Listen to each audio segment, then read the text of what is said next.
Hello, here we are again for another episode of PLP's Distribution Tips and Tricks. Today we're going to be talking about the armor grip support and suspension, in particular the neoprene insert, which is commonly called the dog bone, on how we install this. It can either be installed with the slit, horizontally or vertically, doesn't matter. Lay it on the conductor, take your tape the middle of the dog bone. One wrap is all that's required. And you go to your first rod.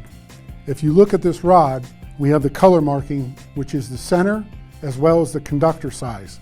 We want to lay that right in the center of the dog bone.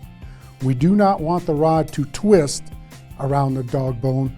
Lay it flat, hold it with your right hand, install the rod.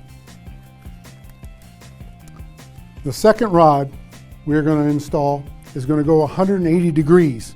Once again, we have our color markings.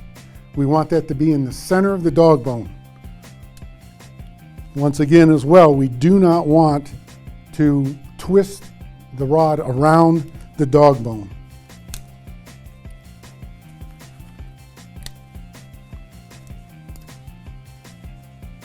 We can go ahead and click those ends right in on both of these rods. The third rod should go 180 degrees from the first two. So we'll put this one facing right this direction here, right in the center of the dog bone.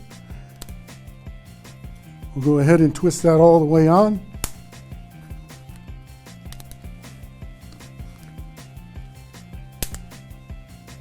The fourth rod will go 180 degrees, once again with our color pointing out, right in the center of the rod.